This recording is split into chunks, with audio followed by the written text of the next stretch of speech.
The pit stop is vital to every race team's success. Pull off the track, let your team go to work. Outside, clear. Change all 4 tires, fill the fuel cell, and make needed adjustments, all in 8 seconds or less.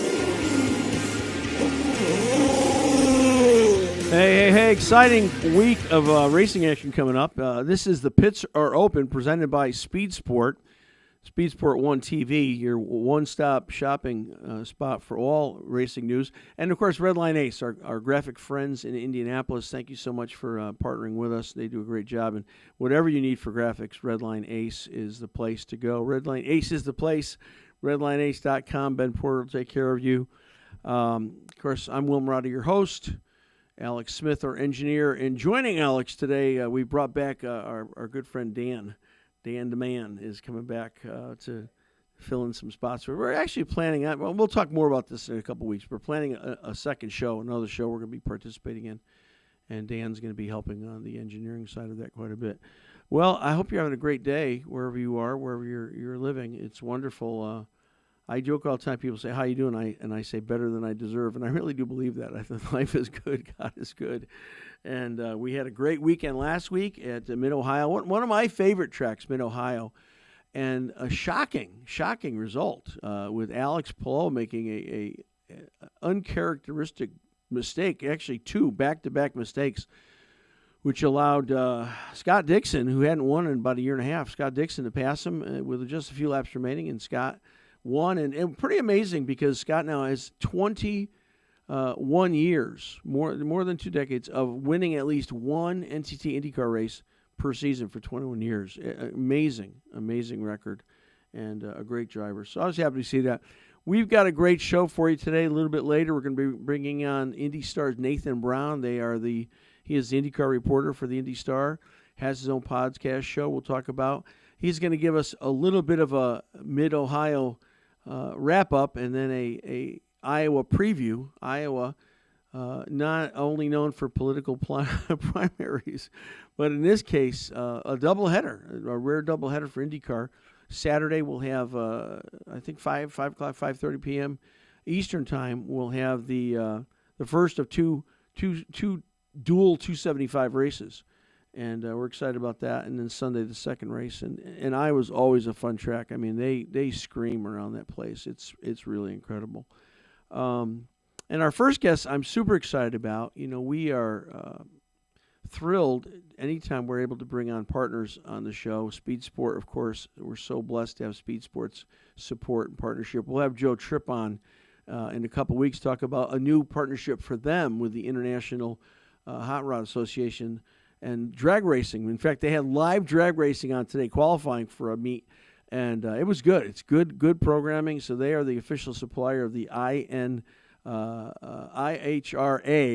is the acronym for that. They are the official broadcaster for that group now, and they'll be doing the balance this year, next year, and good racing. Love to see and a lot of top classes. I mean, nitro classes, everything from stock classes right up to nitro classes. So we're looking forward to that, and so we're grateful for Speed Sports support and partnership. We're also grateful for Redline Ace.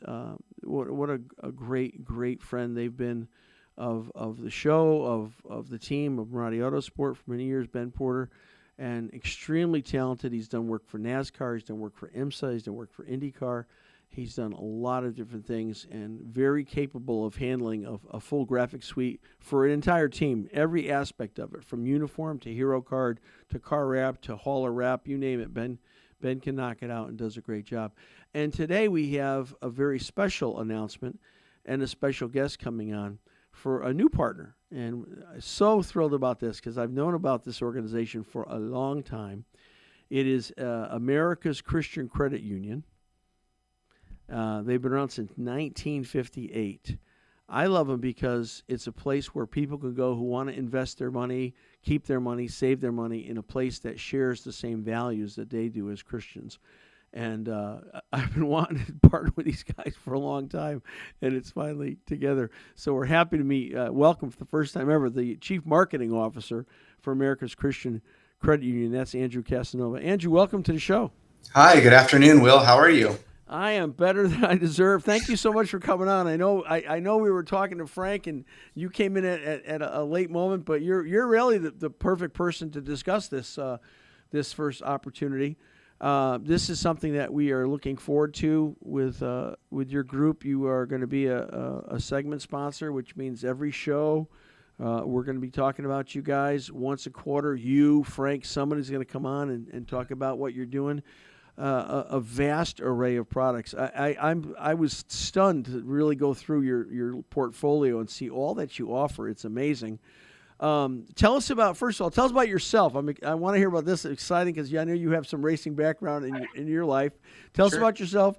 Tell us how you got involved with America's Christian Credit Union, and let's talk about America's Christian Credit Union, what they do, what they offer for folks.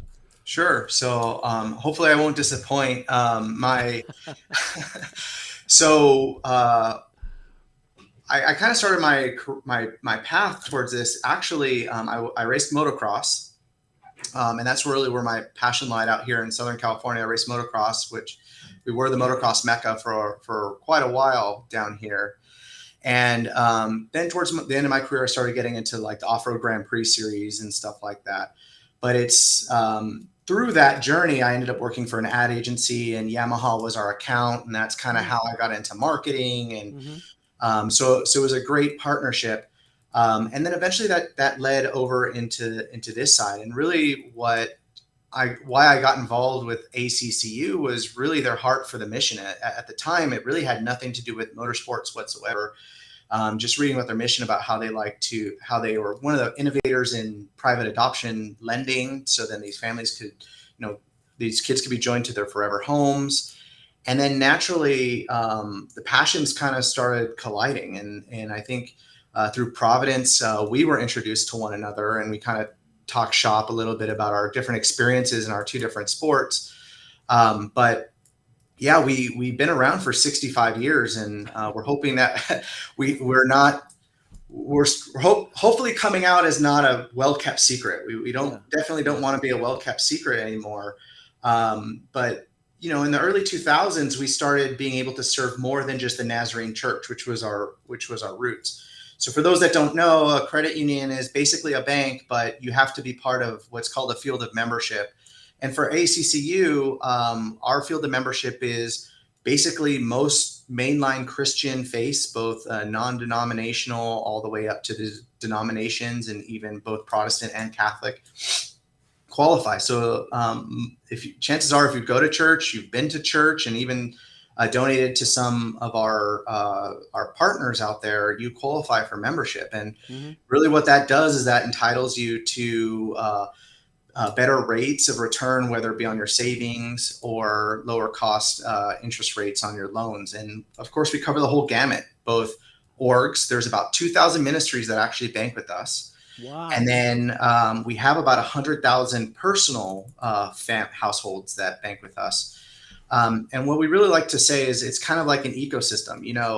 I don't know if it's the same in your world as it is in the motocross world, but eventually I became best friends with like the Maxxis Tires guy. So that was like the guy I wanted to kind of do business with, or some component maker or something like that.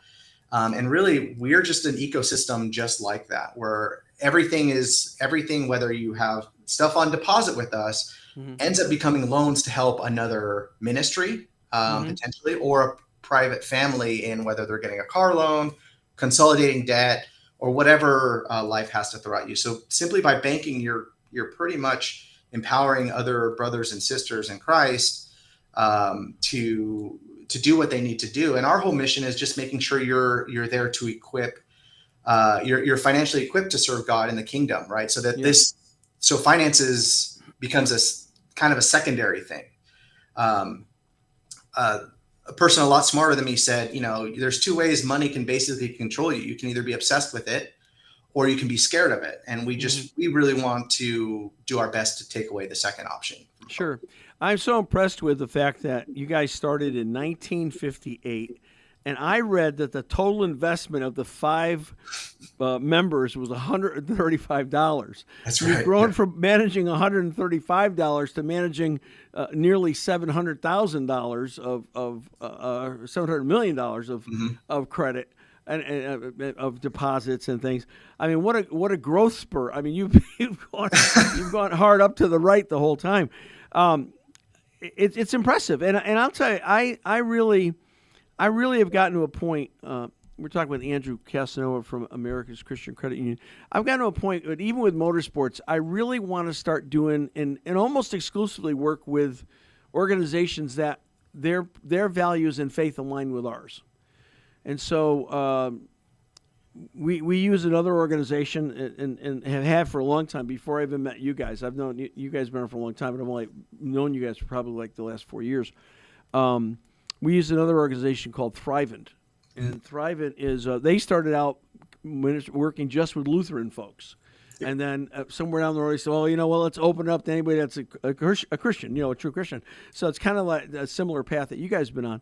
But I just feel like there's value, there's safety. Like I don't have to explain in a defensive way. Oh, I've been a pastor for 30 years. Because a lot of times with you talk to companies about that and they go, oh, you're a pastor. They don't know, are you a liberal pastor? Are you a conservative pastor? So I got to go through the whole thing. I don't have to do that with you guys. You know who I am. You know what I believe. Can we do business together? Can it work for both of us? That's all we have to figure out, right? So I am so grateful. I am so grateful to be able to come into partnership with you guys. You mentioned some of the things. I didn't realize adoption. You do adoption financing, right? You do tuition-based financing for whether it's private schools, colleges. Yeah. What are some of the other? You've got some great rates. I looked on your website today. You've got a basic 4.5 for just being a member. You don't even have to be a business. You can be a member. What is that? A year? 5 year? What is that? What's that? What's the length of term on that 4.5? Well, right now we've actually raised it. It's 4 3/4. So as long as you're a new member, you can get a 12-month certificate from us for 4 3/4%, which is actually, I just looked at it. It's the best in the nation. That's great. It really is. And really that just stems from there is so much ministry demand out there in terms of church expansion. I don't know if it has something to do with like from COVID till now and there's an explosion. I really don't know what the reason is, but there's just so much pent up demand for expansion of ministry here in the U.S. that you all can join it and actually get a better rate of return than you would at a bank. Like I said, it's the best in the nation. So that would be for 1 year. So you're locked in. And, the speculation is that rates are going to drop, that, the Fed is having pressure put on them to start dropping rates. So my advice is, you might find some attractive rates out there, but just be careful. Watch the fine print. They might be variable. We're offering you a fixed rate of return for a year. That's awesome. Gosh. I looked at that rate at the 4.5. I was saying, well, that's great. It was 4.75. I mean, that's phenomenal. It seems like, and I'll use my daughter as an example. My daughter uses a commercial lending company bank for her, accounts. There's not even a branch where she lives. Everything's online. And it's like, I don't know if it's just old people like myself who like having a bank to walk into. But when I thought about it, I said, well, what do you need it for? How often do you actually go, right? You really don't go that much. So you guys are in California, headquartered in California. Yep. Make the case, Andrew, why it's not hard, it's not difficult for somebody in another state, another part of the country to do business with America's Christian Credit Union. Yeah, so I just think about like, what does your day-to-day life look like? You probably go to an ATM. If you need cash at all, you probably use like some peer-to-peer like Zelle, or you just straight up transfer stuff. None of that required you visiting a branch. The only time I can think of in the last contemporary period of time I've ever visited a branch, and literally there's one outside my office, is like when I had foreign currency to change back into U.S. currency. That's about it. But maybe one other time, I actually went to go buy another motorcycle and I needed cash, and it was above like what I could pull out of the ATM, and I had a digital bank, and that was kind of a bummer. But for us in that case, not only do you have access to 30,000 fee-free ATMs, so most 7-Elevens, Costco's, stuff like that, you can walk into them, you can use those ATMs for free. Our ATMs accept cash, or a good number of them accept cash, so that's a lot different than what you'll get at some of these online banks. Mm-hmm. But we also have the backstop of a shared branch network. So you can go on our website and you can click on ATM Finder, find Find My Branch. You punch in your zip code, and you'll find a local credit union in your area that's part of the same co-op network in there as you, and just say, hey, I've got all this Canadian coins or something that I've got to exchange. I'm a member of America's Christian Credit Union. I'd like to make a deposit. So you're kind of taken care of from that aspect. So I'd like to say it's all the upside of a digital bank. We have the mobile platform to do it, but with kind of none of the downside, because you still have access to about 5,000 branches. So that's more than you'll get at any one of the major banks, Chase, Wells Fargo, et cetera. We actually have more branches in our co-op network than they physically own. So you're saying that if I've got, I can search, and the potential is great that within my area, I'm going to have a credit union, not America's Christian, but I'm going to have a credit union that participates in your network, and I can utilize that credit union. Yep, that's exactly right. Oh, I didn't know you guys worked that well together. That's pretty cool. Yeah, it could be a little odd. You're walking into, Teachers Credit Union, something in like Pennsylvania. It's not your home credit union, but the fact of the matter is we do the same in exchange. So if they visited us out here outside of LA, we would handle the transaction for them as well. Yeah. So if I was going to do something in the bank, do I just like go to a teller or a customer up and just say, hey, I'm with America's Christian Credit Union, and I flash my app or whatever? I mean, how does that work? Yeah, they're just going to point you to a form, and they're going to say, hey, fill out your information. It's it's a co-op form, co-op deposit slip, or whatever, withdrawal slip. Mm-hmm. And they just go into the system through, the systems that we have. We're linked together. They can check your account balances, and then they can do the transaction right there. So if I use my ATM card, mm-hmm. I'm a member. I'm a member of American Christian Credit Union. I use my ATM card at the Pratt and Whitney Credit Union, and I take out $100. That's gonna reflect on my American Christian Credit Union's balance. I mean, it's going to be. Is it like instantaneous? Does it take a week? How long does it? No, it's instantaneous. Or I'll use a disclosure. It's near time. So basically, by the time you walk away from it, it'll all be taken care of. So you really won't even know. By the time the machine's done beeping, the transaction will be done. So how about this? I mean, again, old person question. So I still, believe it or not, there's several bills that I write every month. I write a check out for. Okay. So if I join America's Christian Credit Union, can I get checks? Yeah. And I can have hard checks. Yep. Okay. All right. So I can get an ATM card. I get hard checks. I'll get a statement. I can do it paperless or paper if I don't like paper anymore statements. But I mean, I can get you guys give statements every month, kind of a thing, right? Just like regular banks do. Yep. All right. How about this? Here's a good feature. I've had my card hacked so many times. It's unbelievable. Mm-hmm. And now with my local bank, what happens is if there's a suspicious transaction that comes through, I'll get a text message that says, "Did you just do this?" Yes.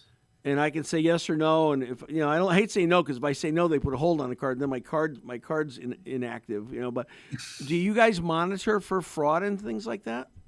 Yeah, we do. So same thing.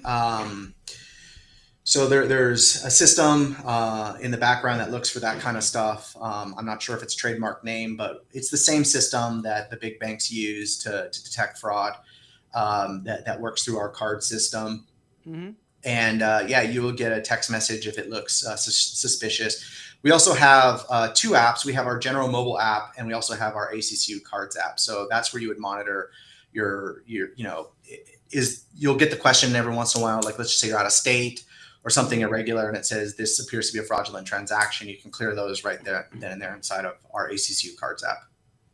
So like any other ATM card, is it end up being like a MasterCard ATM card or a Visa ATM card? So I can use it anywhere. I can use it in Indianapolis when I go to have breakfast in Indianapolis. I can use it there. Yeah, we're on the Visa network. So anywhere Visa is accepted, you could use it. Mm-hmm. Mm-hmm. Wow. I mean, this is amazing. And with the rates that you guys offer, it's an amazing opportunity.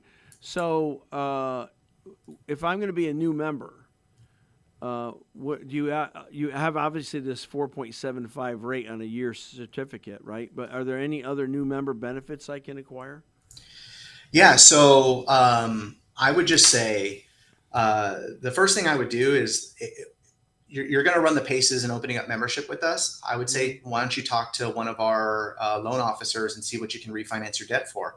Over the last few years, interest rates have been super high, especially for autos. There's high probability that you could either consolidate your debt, you could lower your rate, or you can even re-amortize it to get yourself a little bit more cash flow. So that would be a worthwhile investment on my time, because I just ran our app and it told me, hey, if you took such and such action on your truck, you could save a couple $100 a month. And if I was in that position, I may want to take it. So just depending on where you are at with life.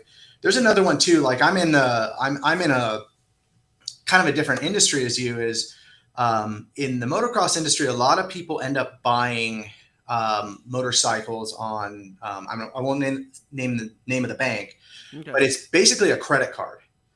And so if you're like me, when you're racing, your co-op dollars only last about 2 years, and then you have to get a new model year motorcycle in order to still qualify for that. Well, a lot of times you still have balances. The pink slips are really hard to get if you don't have liens. So we can make that super easy by, if you make your initial purchase through that bank, you can consolidate into an actual fixed term loan, into a private loan. You'll get the pink slip right away. And then that makes the transaction downstream a little bit easier.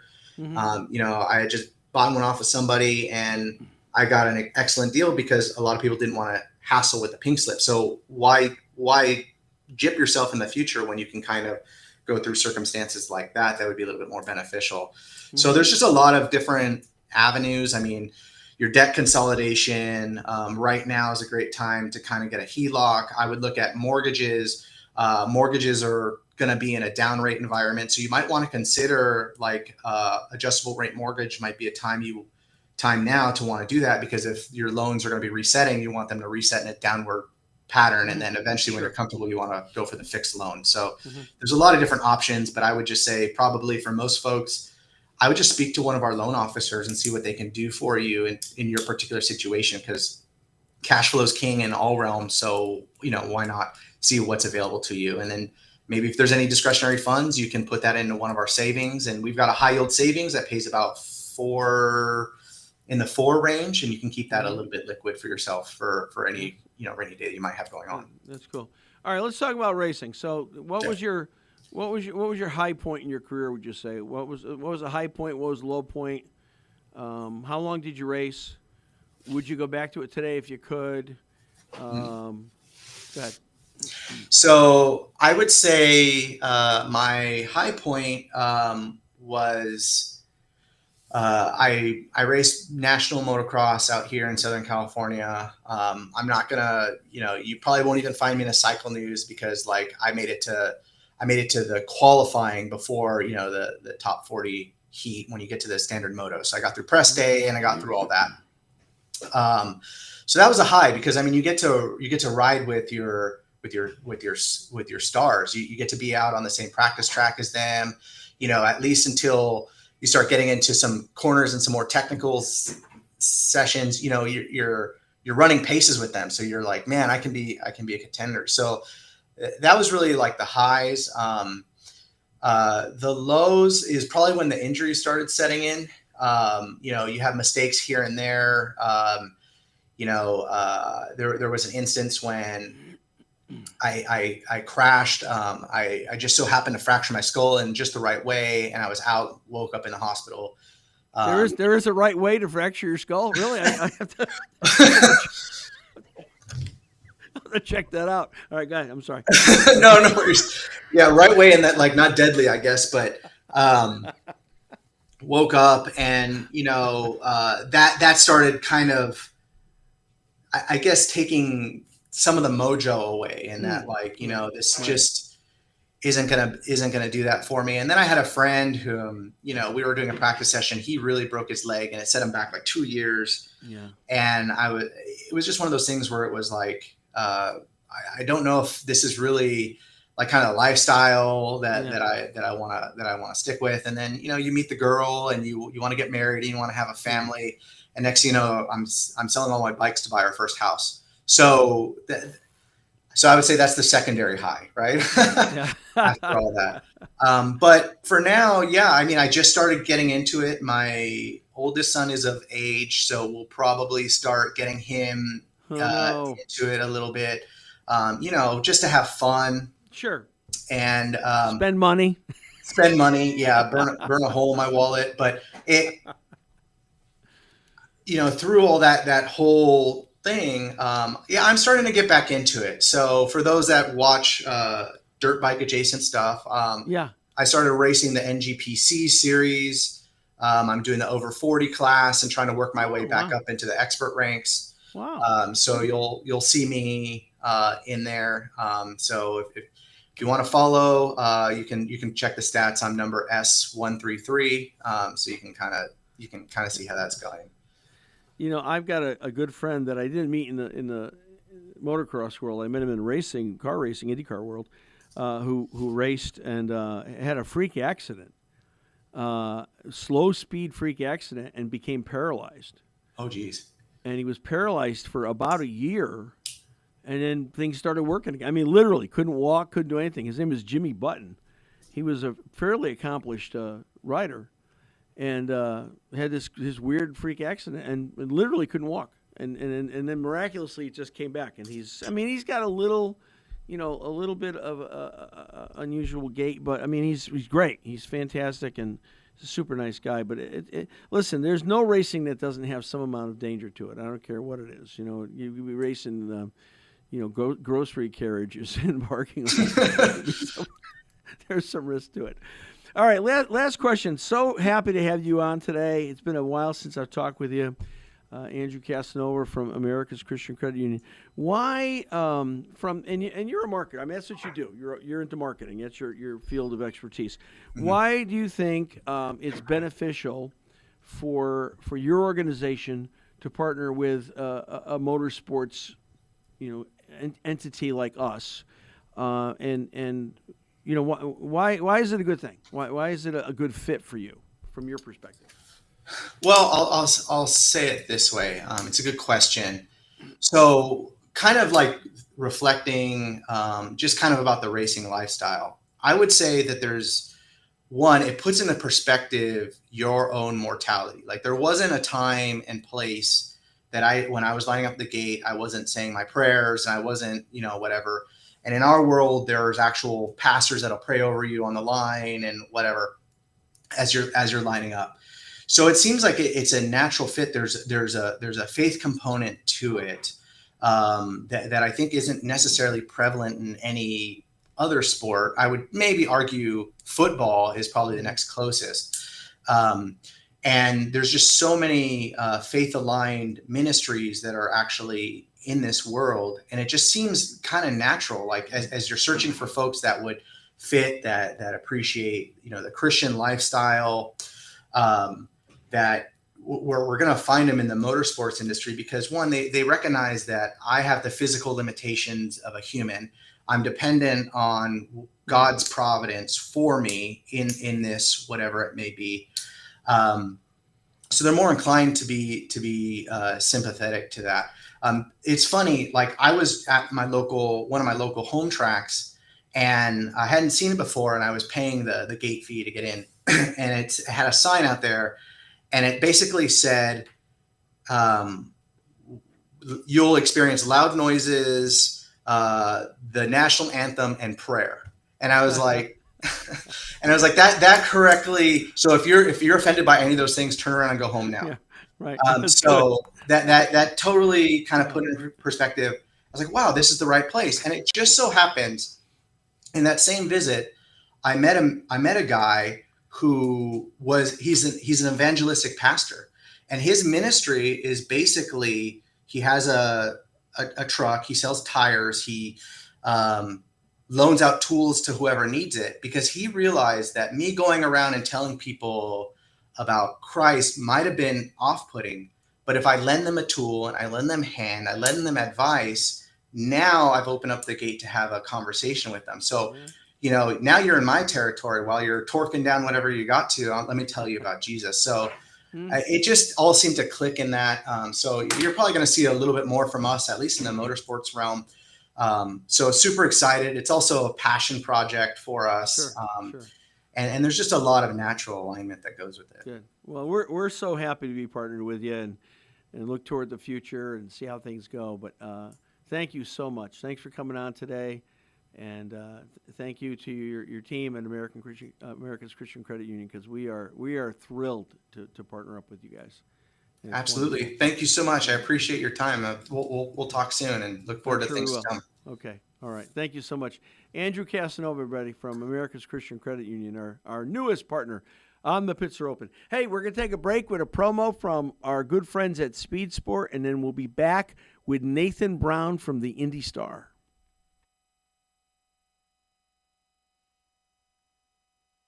The action is red hot this week on Speed Sport 1. On Thursday, we'll have new episodes of Prime Cuts. This week, catch the Bama 100. Night 1 and 2 back-to-back from Extreme Speedway. Friday is IMCA Racing from Cottage Grove Speedway. It's the Wild West Speed Week. This Saturday and Sunday, we'll have live coverage of the Trans Am Series presented by Pirelli from Watkins Glen International. Go to speedsport1.com for details and viewing options. All right, welcome back. Hey, wasn't that a great time with Andrew? And particularly because he's got a background in racing, and I think that helps certainly make a great fit. And we're looking forward to doing hopefully even more with America's Christian Credit Union as the time goes on. So if you've got a business and you'd like to get some new customers, you like to fish in a new pond, I like to say, right? You might not be having access to the folks that we have access to, so it might be a great opportunity for you. You can just shoot me an email at will@MarautiAutosport.com is how you get a hold of us. We've had some fast and furious racing the last few weeks, and not a lot of break in between. So we've got another big doubleheader weekend coming up in Iowa. But what an interesting time we had this past week at Mid-Ohio. And it seemed like it was a race in the bag for the guy that's winning everything this year, except for a couple races, Alex Palou, and a rare slip up from Alex cost him the race and put one of the real good guys in victory lane. So joining us now from the Indy Star, I won't say regular, but very much repeated guest here on the Pitzer Open, our good friend Nathan Brown. Nathan, welcome to the show. Hey, how are you guys doing?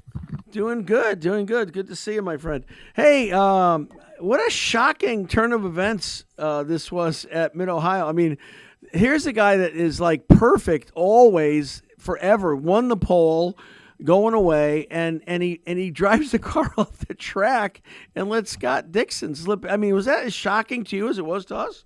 It was, and even more so, I would say, because Alex really wasn't under great threat from Scott either. I think at that point, if my memory is right, I think Scott had like a 4-second gap or so to Alex. After Alex had made his final stop there, they had blended out, as Alex got up to speed. I think he was already 1.8 seconds ahead or so. And that stayed pretty steady for a couple laps. And then it got to the point where, I think Scott was really having to do some fuel save magic just to make it to the end. And his tires were probably going away a little bit. And Alex just really wasn't under pressure. And he told us after the race, he wasn't trying to do anything specific there. He didn't feel like he was under pressure. He didn't feel like he was, trying to go out and run an especially fast lap. He was just kind of on the limit and maybe a little bit more so than he realized. And that moment, it caught him out. Well, it was amazing watching the interview with Scott Dixon afterwards. And he said at one point that, he was coming up to that turn and saw some dust kicking up. Never could have imagined it was going to be Alex. And he said, I saw a black car, and he just did what he did. I mean, I was glad in a sense because, it's hard, and I know the fans aren't thrilled with the fact that only 2 drivers have won this year up until this with Alex and Kyle Kirkwood. So I was glad that we had a 3rd driver in the mix. I wish it was somebody other than a Chip Ganassi car, maybe. But I love Scott Dixon, so I was glad to see he extended that record now to 21 consecutive seasons with a win. I mean, that's unheard of. I mean, I don't know. Is that a record, a standalone record? Yeah, it's and it has been, I think, for several years now, and it will continue to be as he continues to win races, as long as he wins one next year. He's also got the record for most seasons with a win in a career at 23, and that has been a record for some time, and will only continue to go as long as we see Scott Dixon continue to turn up in victory lane in 2026 and beyond. And I think it was a different Scott Dixon in victory lane, because you got so used for years and years, Scott winning championships, Scott winning lots of races, Scott being on the podium. And it's been a while. So, and I think he showed how much he appreciated that win in the interview. And, I mean, when you get to that point in your career, what is he, 40? Is he 45 or? He will be he'll be 45, I think, in a week or two here. Okay. So when you're that age and you're in a super competitive series and young guys, biting at your heels every time you turn around, it's got to feel great to get that win. So I was really happy for him. I think so. I think it had been somewhere close to 20 races. If memory serves me right, his last win had come at Detroit last year. So it had been, more than a calendar year since he'd been victorious. I want to talk to you in a second about David Malukas and Will Power and Penske. But before we lose time, tell us about your program. You do a show. You do a podcast. Talk to us about that, how people can see it, when it airs. Yeah. So I've been doing a podcast kind of off and on since I joined the Indy Star. It was, kind of kicked off by my predecessor, Jim Aiello, at the Indy Star. It's just, an IndyCar focused podcast. Obviously it's called The Inside Line. If you search for it on podcast platforms, interestingly, we had updated the title, and that has not quite gone through yet. So if you search for IndyCar Weekly on Apple Podcasts or Spotify or wherever you get your podcast, you can find it there. A video version of it always uploads to YouTube, and we always typically have it hosted on IndyStar.com as well. It's a podcast that me and my co-host Joey Barnes, who has worked for several different racing outlets in his career, just hop on. It typically every Tuesday afternoon is when we tape, and then it either gets uploaded the Tuesday evening or Wednesday morning, and it's just an outlet for the both of us to be able to kind of rehash the week that was in IndyCar. We tape those after every race, so if we have an off weekend, we won't necessarily be taping that week. But now that we've got this busy stretch to finish out the year, we'll have an episode almost every single week. We break down what happened on the track, talk about some of the biggest storylines both on and off the track. Gives us both an opportunity to kind of dive a little bit deeper and give some thoughts and opinions, but also maybe do a little bit of research and expand on some things that we've noticed, whether it be trends in the sport or some things on silly season that are kind of in the mix, or looking ahead to what might happen, say, with the schedule or things like that. So really fun thing that I really look forward getting to do each week with Joey, and hope folks will tune in there and listen to more of our thoughts on the series as we get through the rest of the year. Yeah, I've listened. I've tuned in a few times. Good show, thought provoking. You guys obviously know your stuff. Do your homework. So there's a lot of talk about Will Power, which in my mind is kind of crazy because in some ways he's been almost like the leading driver this year for Penske with qualifying and finishing. But another 2 for 3. Gets knocked out at Mid-Ohio. It's like Penske's having a horrible year. But they're talking, he's in a contract year, and there's talk about it, and it leaked out some time ago that David Malukas was not really under a Foyt contract. He's under a Penske contract. Are you hearing anything on the street about that? What's the talk about that? I mean, Penske said recently, or someone from Penske said recently, they'll talk about Will's fate in about a month, which was about 2 weeks ago. What are you hearing, Nathan? What can we expect? That's really kind of been the last update that we got from Penske Corp president Bud Denker, who I think said that in a story on Racer the weekend of Road America. So it would be a little bit more than 2 weeks now, that they were hoping to hash out Will's future within a month or so. So you would assume that would get figured out over the next couple weeks. Now, when that gets announced, I'm not entirely sure. Typically, the way Team Penske operates, or at least has operated in recent years, if they are moving on from a driver, or if a driver is moving on from them, that doesn't get formally announced until after the season is over with. They really try to avoid any talk about anything like that. You know, a driver leaving the team. The most recent version of that being Simon Pagenaud, when he parted ways with Team Penske after the 2021 season. They had offered him an option to compete with them in sports cars, but didn't have a seat for him anymore in IndyCar, and he really wanted to continue his IndyCar career further, and obviously joined Meyer Shank Racing. So, you know, if the longer things go that we don't hear anything regarding Will's future, I would get a little nervous. I would imagine if Will is indeed going to stay, it would be the best thing, I think, for all parties involved, quite frankly, to announce that. Team Penske is, kind of, I think in some ways, allows drivers to kind of handle how that news gets announced sometimes. For example, or at least does things a little bit differently and treats everything differently. For example, last year when Joseph signed in an extension with the team, we got a full-on press conference.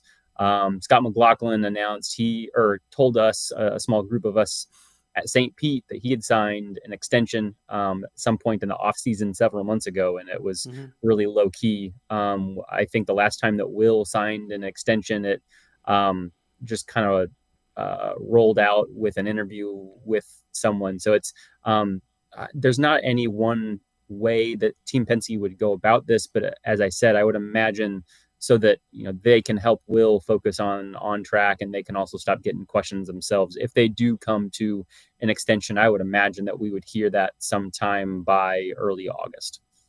So, barring whatever happens with Will's side in terms of talking about it, and even Penske Entertainment, now you've got the extra factor of David Malukas in there.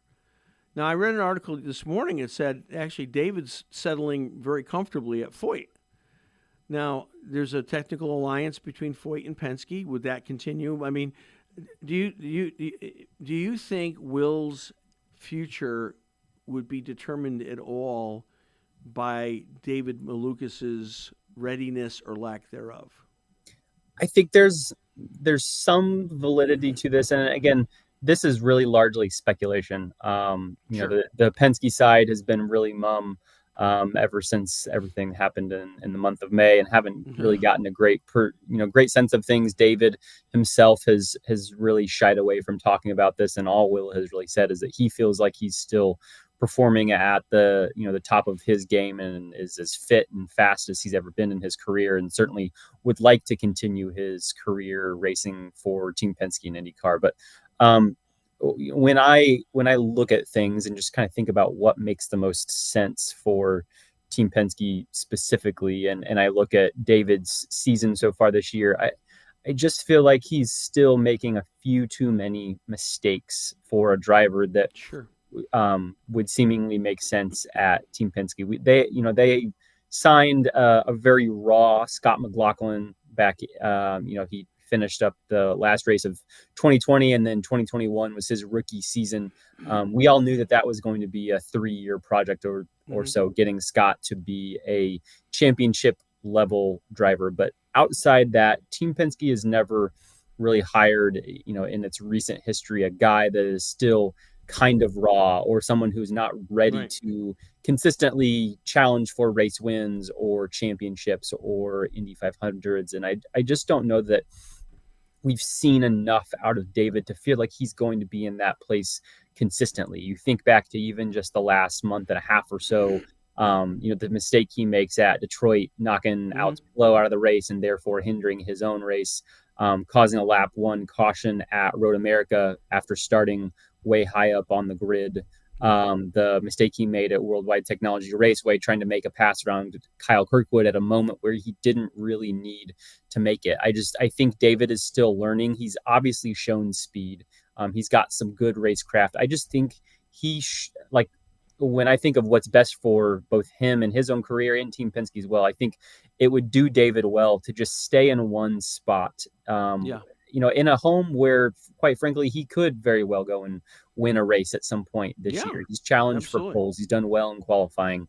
Knowing what he's gone through over the last couple of years in his career, from lots of ups and downs at Dale Coyne Racing to signing with Arrow McLaren and then injuring his wrist and being cut from the team, and then joining Meyer Shank Racing mid-season, and then immediately jumping to AJ Foyt Racing this year and having a couple months where he was still really getting up to speed. I just think it would do him well for his development to stay put for another year, work with the same team, the same engineer for another season, mature a little bit on track. And I also think, from what I understand, we haven't gotten the specifics on how David and Team Penske are intertwined. Larry Foyt told me in an interview a month or so ago that he made reference to, I think, what we kind of all have understood for a little while, that David's future is in some way dependent on what Team Penske wants to do.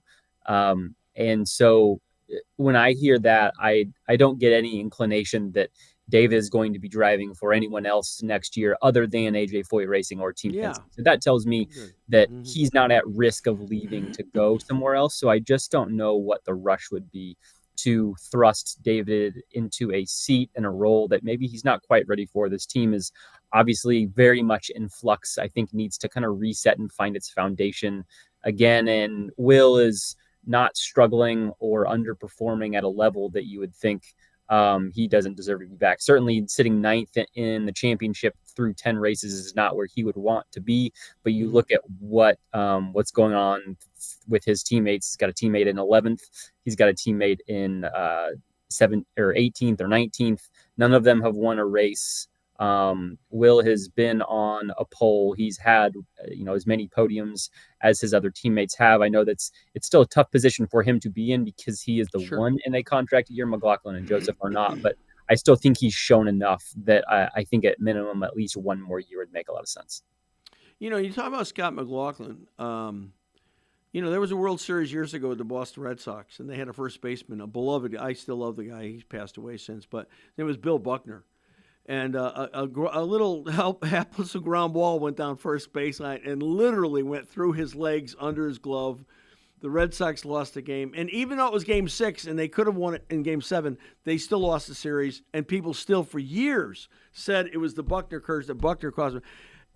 I go back to this past Indy 500. I mean, if you look at the replay over and over and over again, there's hardly any way that you can definitively say why Scott McLaughlin crashed into the wall in the warm-up lap. I think it was driver error, but I don't know. Could that be a Bill Buckner moment for him? Is that going to be hard for him to shake off, do you think, moving forward, Nathan? I don't think so. I think it was really tough, certainly that day and the week that followed. But I think, Scott has so much history in his career of high-level performance and achievements, and he's also had some low level moments in there too. And as well positioned as I think he could have been to win that race, starting 10th where he was, knowing that he had a car that that had crashed that's Sunday of qualifying weekend, that initially at that point I think could have challenged for pole, and a car that many folks thought could be on a short list of guys who could contend for a win. I think he's got enough perspective in him to know that, yes, you can't just throw away 500s left and right in your career, but ultimately there are going to be more opportunities for him. And I have to think, although we can't say for sure, he's shown the racecraft and the oval performance, that I have to think he's going to certainly at least down to the wire be in position to win another one of these at some point down the road. I certainly haven't gotten the indication that he that this is still really weighing heavy on him. We'll obviously learn once we get to May next year, if any of those thoughts still linger, but I really just think it was a weird confluence of circumstances and something that we're certainly not used to Scott doing, just like we weren't used to seeing Alex mess up here back on Sunday and run off the road when he wasn't in pressure, just like Scott wasn't in a high pressure moment there either. Well, in a cold track, the coldest weather we've had in Indian years, there was a lot of things involved. Let's go to Will Power again for a second. Now, Will had a little confrontation with Alex last week, and it was very much, classic Will Power. I haven't seen Will like that in a long time. But Will's a very proud man. I think it's fair to say. I think he thinks, and he as well should. He's got a great career. He's been a great driver. He's record-setting. What if Penske, for whatever reason, didn't offer him a multi-year contract? Could you see and I think I could, if they offered Will like a 1-year extension, I could see Will shopping and walking. I really could. I would. I mean, I would honestly, quite frankly, I'd be a little surprised if they offered Will more than a 1-year guaranteed deal. I think you could see something where maybe they offered him a 1-year deal with a 1-year option. I just think,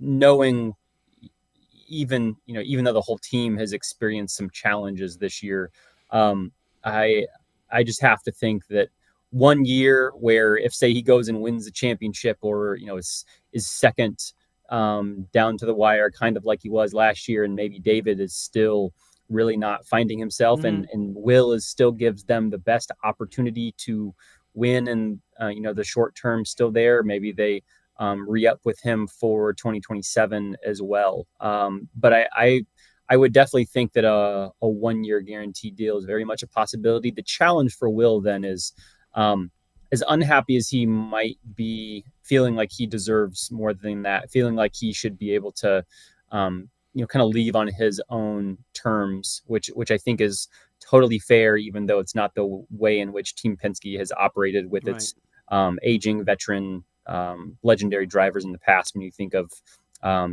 Helio Castroneves and Juan Montoya and Simon Pagenaud and others, there's just not a whole lot out there. There are, as I've written last week and others have as well, maybe there's a way in which Andretti Global creates an opening, though Marcus Ericsson is indeed under contract through the end of next year. So if he's not driving there next year, they would have to buy him out unless Colton Herta has a real run of success here late and is able to secure a super license and is tapped to go to the Cadillac Formula One team. Those are the only ways that team opens up. Chip Ganassi Racing is set for next year. Aaron McLaren is set for next year. Ed Carpenter Racing is set for next year. Potentially AJ Foyt Racing has a seat open, though you immediately come to, if you're swapping David out of there, how is that seat going to be funded? Because Will is obviously someone that's not bringing budget with him, so that could potentially be a little difficult. The only team that maybe makes a little bit of sense potentially is Meyer Shank Racing, who has a young driver in Marcus Armstrong, who's out of the deal at the end of this season. He's shown some real promise over the last, I would say, month and a half or so, of some of these solid, inside the top 10 consistent weekends that we've been expecting out of him for a year or so now that just hadn't quite come together. So I would be a little surprised. He's also a driver that obviously has a lot more runway than Will does. So it would surprise me a little bit maybe to see Meyer Shank Racing make a move on from Marcus, who seems like someone that could grow to become a race winning contender and maybe a championship contender, kind of along the similar vein of his teammate Felix Rosenquist. I'd be a little surprised to see them move on from him for a year or two of Will Power at his form now, but that's always a possibility if those sides can't come to a great spot. But you get past that and it's just kind of hard to think of what place would make more sense for Will than a 1-year deal with Team Penske. Yeah. You're not going to go, unfortunately, you're not going to go to Ray Hallerman Landing and Racing and really contend for race wins. No. I know Connor Daly's felt pretty good about some of his oval cars that he's had at Juncos, but that's still not a car outside that is going to, at this point, allow Will to be where he wants to be competition-wise. And you think probably the same about Prema and about Dale Coyne Racing, although Rinus VK has done a spectacular job there working with Mike Cannon. So it's just, there just aren't a whole lot of options with the type of seat and the type of competitive level that Will is used to outside potentially just a 1-year deal at Team Penske. Yeah, you really framed that well. Are you surprised, should anybody be surprised at what I'm sure they're considering underperforming, even though it's a first-year team with Prema? I'm surprised that they've done, I mean, other than the pole at Indy, which is not a laughing matter, but I mean, they really haven't cracked the code at all this year. Yeah. And they've been so successful in every other discipline. Should we just say it's first-year team, problems, or are we surprised? I'm not, quite frankly. I mean, knowing how competitive this series is, the fact that teams have been doing a lot of, securing, locking up some of their top personnel over the last couple of years as personnel acquisition has gotten more competitive and more pivotal to teams and cars and drivers performing at a high, consistent level. They are essentially competing in a car for the first time that most, if not all, of these teams in the series have been competing with for well over a decade, both the car and the engine package. So it's, yes, they have been incredibly successful in Formula 2 and other European Junior Formula Series across the pond, but this is the toughest. This is the biggest series they've been in. This is the most competitive series that they've ever been in. This is I think the tallest task that they have pursued, and I don't think it's a surprise that they just that they haven't quite connected on things yet. It's also, there's so few opportunities to test for this team too. They only put together a car that was ready to be able to test in January. They only moved into their shop fully in December. They only secured the lease for said shop, I think, in August. So not even a year ago. So I think the fact that, the Indy 500 pole was almost indescribable. The fact that they've had, I think, I can't remember the moment, but maybe have had one other opportunity with drivers in Fast 12. I think they've had a top 10 out of Robert Schwartzman at Worldwide Technology Raceway. So we're seeing some signs of this team putting things together. I think we're just still waiting for them to put together some more complete race weekends. I think that's the toughest thing. And it's something that teams across the paddock struggle with from time to time. We certainly haven't seen too many complete race weekends out of, say, Ray Hallerman Landing and Racing. You've seen some other, medium-sized teams kind of toss away what could have been a solid top 5 or even a top 10 with a mistake in the pits or a driver that makes a small mistake. And so I think we'll start to see some more of these moments with Prema. I would expect, that we get another top 10 or 2 out of them this year and really consider this to be kind of an introductory year for them to get their feet under them and hopefully prepare themselves for a more consistently competitive year in 2026, where they have a full off season to work on things, undergo a test or 2, and just have some more time for that whole team to get a little bit more cohesion together. Sure. All right. Last question. We're talking with Nathan Brown from the Indy Star. Any predictions for this weekend, Iowa, the twin 275s? My prediction is I don't know that the racing is going to be a whole lot better than it was last year, unfortunately. I've got a story I'm working on that'll publish sometime tomorrow on IndyStar.com from talking to some team principals and drivers. There has been a good amount of work done in trying to make this package more workable across the paddock. They've done a couple tests here at Iowa Speedway, since they ran there last July, but it's the best way someone described it to me in the paddock actually earlier today was, think of this as where IndyCar was with Texas Motor Speedway back in, say, 2020 or 2021. It took a couple years of that track kind of working itself in, and the weather just kind of, eating away at it a little bit, just to make that inside lane there just a little bit more runnable. And I think, I hope that that Penske Entertainment and IndyCar is able to be patient enough to wait another year or two. But I also understand that the business model may not allow for that. They've only sold a few thousand tickets for both races this weekend. They don't have that, big consumer facing sponsor that they used to have in Hy-Vee, though they do have, a solid sponsor that has joined the fold here in the off season. But I think it's an uphill battle when you've got a race that, a track where NASCAR now is running at for just the second time this year. They sold out that race within a few days when tickets started being sold. IndyCar's racing there has not been great. Last year, they don't have these, high level concerts to attract people that aren't really, really diehard IndyCar fans. And you're also racing in the middle of the afternoon in July in Iowa. It's kind of a hard thing to, I think, convince people to come out to. It's a shame because this used to be one of IndyCar's best tracks, and I hope they can stick around for a couple of years to get back to a good place from this, but we'll have to wait and see. Yeah, I just hate to lose an oval. I'll just say one name. I don't know if it's going to be Saturday or Sunday. Santino. This is Santino's weekend. We'll see. See it. We'll see. All right. Hey, Nate, thank you so much for coming on. Always a pleasure to see you. And you have a good rest of your summer here. We'll talk to you again. Thank you so much. Sounds great. Thanks. All right, guys, that's it. We're going to wrap here.